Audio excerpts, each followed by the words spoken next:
22화 엔딩은 그야말로 정말 충격이 아닐 수 없는데요. 그동안 수많은 위기를 견뎌낸 독수리 술도가에 또다시 상상도 못할 음모가 드리워졌습니다. 동석과 광숙은 병원에서 행복한 시간을 보냈는데요. 만화책을 함께 보는가 하면 고스톱을 통한 게임까지 즐겼죠. 심지어 보미가 동석을 위해 가져온 전복죽을 자신은 먹지 않은 채 광숙에게 나눠주기까지 했습니다. 죽을 먹는 광숙을 바라보는 동석 눈에는 하트로 가득했는데요.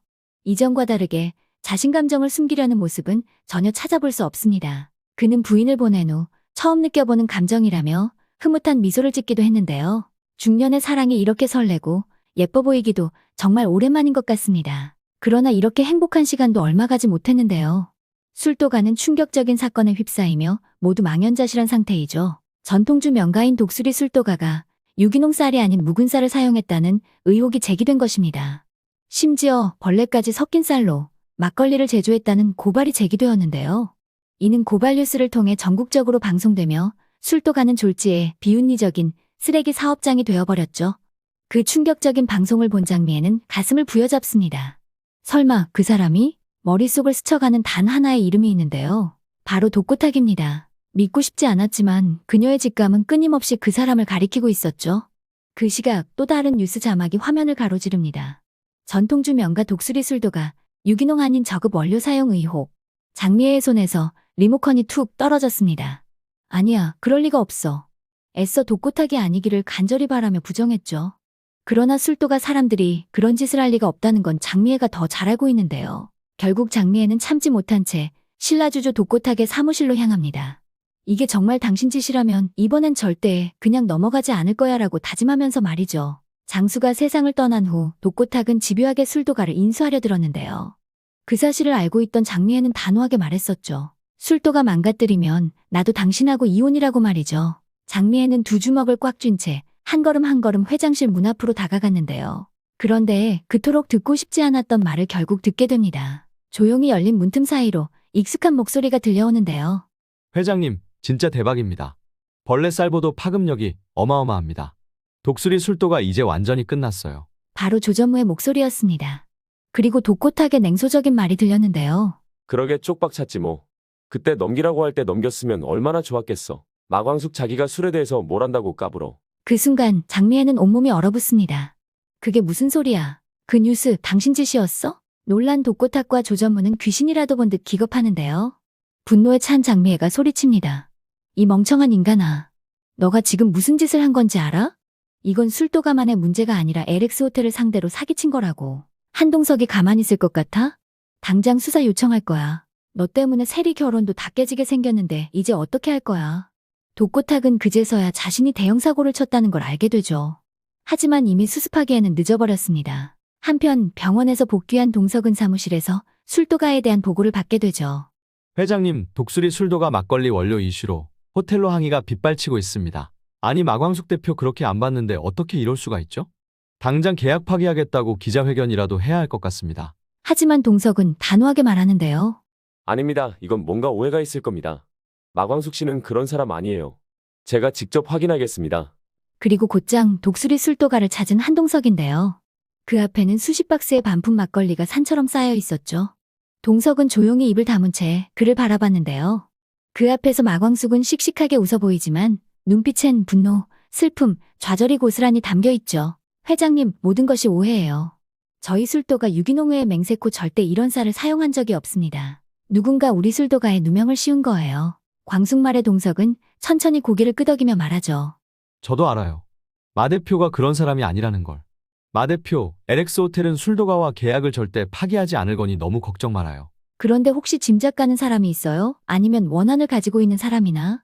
광숙은 한 사람이 있기는 한데 확실한 건 아니라고 말하죠. 그게 누구냐고 물어보는 동석인데요. 그는 남편이 사망하고 나서 신라주조가 술도가를 팔라고 압박했었다는 이야기를 합니다. 자신은 그럴 의향이 전혀 없다고 확실하게 선을 그었다고 말하죠. 동석은 자신이 이곳에 온 이유는 소원권을 쓰기 위해서라고 하는데요. 이 말에 광숙은 당황해하죠. 소원권이요? 지난번 고스톱 기억 안 나세요? 그때 쓴 각서 제가 가지고 있잖아요. 제 소원은요. 술도가를 모함하고 거짓말을 퍼뜨린 범인을 반드시 잡는 겁니다. 순간 광숙의 눈가가 붉어지는데요. 저희 술도가는 정말 맹세코 양심껏 술을 빚어왔습니다. 회장님이 도와주시면 이 은혜 절대 잊지 않겠습니다. 그럼 내가 증명하죠. 내가 직접 이 진실을 밝히겠습니다. 그러니 조급해하지 말고 조금만 기다려요.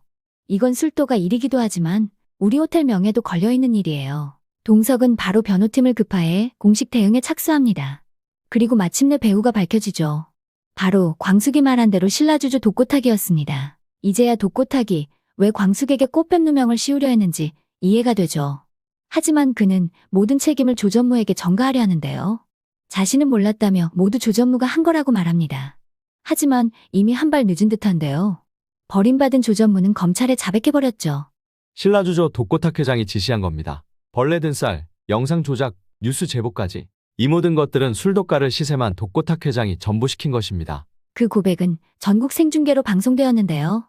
그 순간 독고탁은 사무실에서 TV를 보다 얼굴이 하얗게 질려버렸죠. 마광숙을 꽃뱀이라며 폄하했던 말도 전부 조작이었음이 드러났습니다. 며칠 후 LX 호텔에서는 사기, 명예훼손, 재물손괴 등에 대한 고소장이 날라오는데요. 죄목이 한두 개가 아닙니다. 식은땀을 흘리며 고소장을 읽던 독고탁은 결국 한동석을 찾아가 읍소합니다. 회장님, 직원이 실수로 그랬습니다. 사돈이 될 관계를 생각해 고소만 취하해 주시면 안 될까요? 하지만 동석은 단칼에 말하죠. 당장 나가세요. 두 번 다시 당신 같은 사람 얼굴 보고 싶지 않습니다. 그리고 당신 같은 범죄자랑 사돈 맺을 생각도 없습니다. 이 결혼 없던 일로 하시죠. 결국 모든 걸 잃게 된 독고탁인데요. 자신을 따르던 조전무에게 책임을 떠넘기려 했지만 이번만큼은 빠져나갈 수 없었습니다. 결국 전 국민 앞에 진실이 드러나게 되었는데요. 신라주조는 불매운동에 휘말리고 이미지 실추로 최악의 위기를 맞습니다. 반면 진심과 정성으로 술을 빚어왔던 독수리 술도가는 다시 명예를 되찾게 되었죠. 그리고 마광숙은 한동석과 함께 그 술도가를 지키며 더욱 단단해졌습니다. 결국 거짓은 진실을 이길 수 없습니다. 진심으로 만든 술은 결국 언젠간 인정받게 되어 있다는 걸 이번 사건을 통해 우리에게 보여줬습니다. 이 일로 인해 결의와 세리의 결혼은 물 건너간 것 같은데요. 흔들리는 세리를 보며 불안을 느낀 장미애는 동석을 만나 결혼 날짜까지 잡았죠. 예고편에서 세리는 자신이 범수를 사랑한다고 말하는 것으로 보이는데요.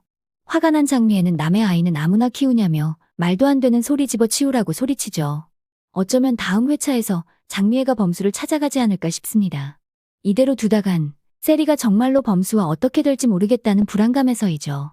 갑자기 찾아온 장미애로 인해 범수 또한 무척 당황스러울 텐데요. 그러나 장미애의 가장 큰 실수가 이것이 아닐까 싶습니다. 범수는 한이를 키우는 것만도 버거운 사람이었는데요. 그런 세리가 자신한테 다가오자 미안하면서도 잡고 싶은 마음이 생기지 않을까 싶습니다. 결국 세리와 범수가 장미애로 인해 더 불붙지 않을까 싶습니다. 오늘 영상은 여기까지입니다. 좋아요, 구독은 영상 제작에 큰 힘이 됩니다.